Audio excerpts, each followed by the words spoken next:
Yes, inshuti bakunzi ba Amavubi News, nkomeje ko nagenda mbifuriza neza, nkomeje ko nagenda mbifuriza amahoro y'Imana ndetse n'ibigisha byayo kabisa.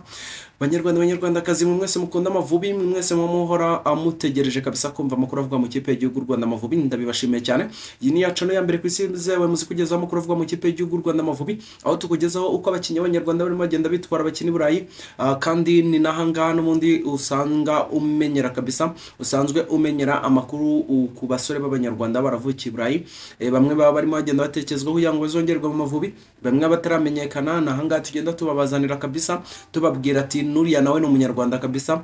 Ubwo rero iyi niyo cano kabisa, ntiwibeshye nta nubwo wayobya kabisa. Ubwo rero we ukeneye kujya wumva amakuru avugwa mu kipe y'igihugu Rwanda Amavubi ku gihe kabisa, ubwo rero urasabwa ikintu kimwe, no gukora subscribe, ubundi ibintu bigahita bigenda neza cyane.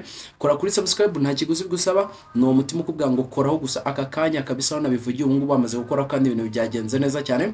Shimiye wowe wamaze gukora subscribe, kandi shimiye nawe aka kanya umaze gukora subscribe, nawe ugiye kuyikoraho. Mwese ndabashimiye cyane. Ubundi kuri uyu munsi mbazaniye iki? Murabizi ko ejo nari nabahaye uko abakinnyi b'Abanyarwanda bakina i Burayi bitwaye, ariko mbagezaho uko abakinnyi, mbagezaho ku bakinnyi gusa batangiye gukinira Amavubi. Noneho rero kuri iyi nshuro ho mbazaniye abakinnyi bose kabisa, uko bitwaye bose muri rusange, uko bitwaye kabisa muri weekend ishize, uko bagiye bitwara kabisa mu cyumweru gishize. Ubwo rero nizere ko ibintu bigiye kugenda neza cyane, kandi tugiye kugenda tubana kugira ngo wowe wari wumvishe bamwe gusa, bamwe batangiye gukina Amavubi, wumve n'abandi bose b'Abanyarwanda kugira ngo wumve uko ibintu bimeze cyane. Mu mpera z'icyumweru ugishize, abakinnyi b'Abanyarwanda bakina hanze y'igihugu bitwaye neza cyane mu makipe yabo, aho Fanuel Kavita, Quentin Rushinguziminega, Warren Kamanzi babashije gutsinda ibitego mu mikino yabereye muri Amerika, Ubusuwisi ndetse n'Ubufaransa. Naho uwo bita Samuel Gretero Paremari yashyizwe ku rutonde rw'abakinnyi bahataniye igihembo cy'umukinnyi w'umwaka kabisa muri kipe ya La Louvière, mu gihe Georgia Kwizera yagize imvune mu gice cya mbere cy'umukino. Ikipe ya Rhode Island Football Club yatsinzemo ikipe yitwa Tampa Boys Rowdies ibitego 3 ku gitego kimwe. Igihe rero kirangiza rya shampiyona mu bice bitandukanye by'isi kiragenda kigeraho kabisa, amashampiyona arimo agenda asozwa, amakipe rero agashaka gusoza neza, kandi hano rero ku Amavubi News yakuzaniye rero abakinnyi b'Abanyarwanda uko bagiye bitwara kabisa, bitwaye neza kabisa mu mpera z'iki cyumweru. Duhereye mu Bufaransa kabisa, mu kipe ya Birmingham Legion Football Club ikina mu musore bita Fanuel Kavita, kapiteni rero w'ikipe ya Birmingham Legion Football Club, yatsinze igitego cyo kunganya kabisa, cyo kunganya ku cyumweru rero, ubwo banganyaga n'ikipe yitwa Detroit City igitego 1-1 rero kuri Protective Stadium muri UCL Championship kabisa. Ubwo rero nuko ngoko ibintu byari bimeze kabisa. Tunyarukira mu gihugu cy'Ubusuwisi rero, mu kipe yitwa FC Echellenze, mu kipe ikina mu musore bita Quentin Rushinguziminega. Rushinguziminega rero uyu rutayizamo Amavubi yatsinze igitego cye cya 17 muri shampiyona y'ikiciro cya 4 kabisa hariya mu gihugu cy'Ubusuwisi, ubwo ikipe ya FC Echellenze yatsindwaga na Lausanne ibitego 4 ku bitego 2. Uyu musore rero yafunguye amazamu ku munota wa 17 gusa, nubwo wenda itaje kubagendekera neza kuko n'ubundi byarangiye batsinzwe. Tunyarukiye mu gihugu cya Norvège, mu kipe yitwa Akisa ikinamo bita Clement Twizere Buhake, umunyezamu ukomeye cyane. Uyu munyezamu rero Clement Twizere Buhake yakuyemo imipira myinshi kabisa yakataraboneka, yakura amasave kabisa y'igitangaza, ubwo ikipe ye ya Akisa yatsindaga Stromen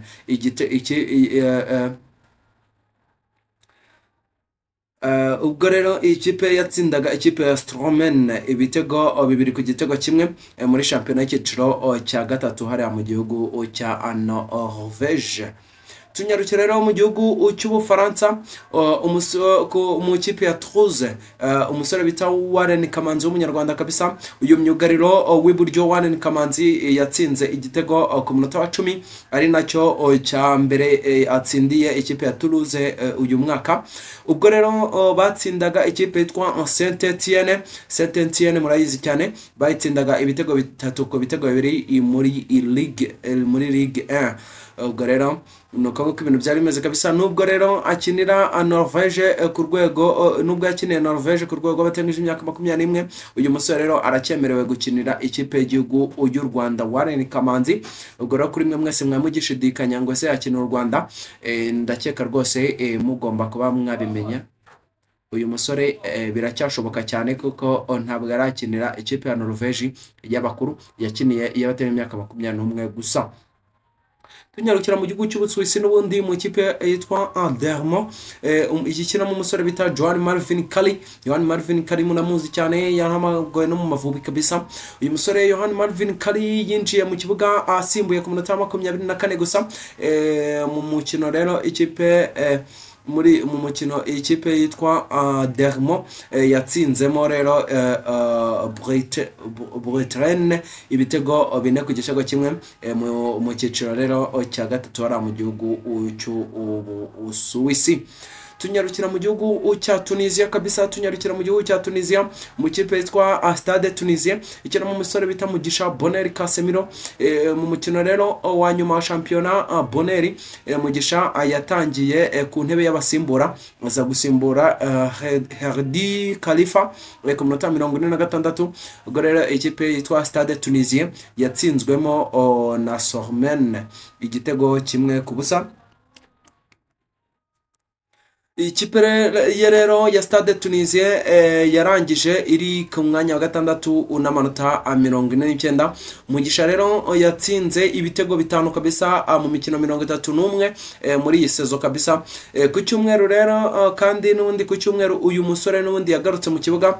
Ku cyumweru n'ubundi umusore yagarutse mu kibuga, ikipe yagarutse mu kibuga. Uyu musore akina iminota 90 yose y'umukino w'igikombe cya Championnat League Cup. Ubwo rero batsindaga ikipe yitwa Etoile Sportive du Sahel igitego kimwe ku busa.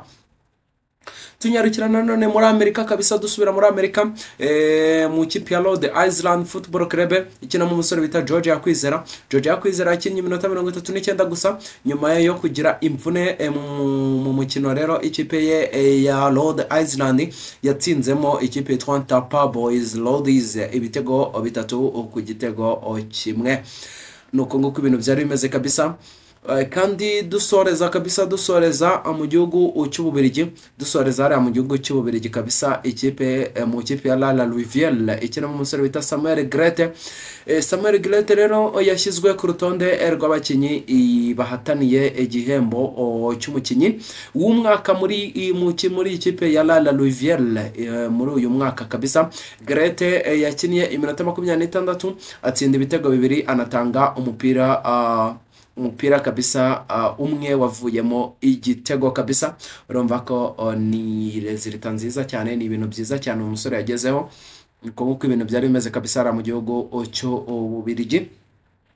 Banyarwandakazi rero ngayo nguko abasore banyu b'abanyarwanda bitwaye kabisa, abasore bose kabisa nta numwe uvuyemo.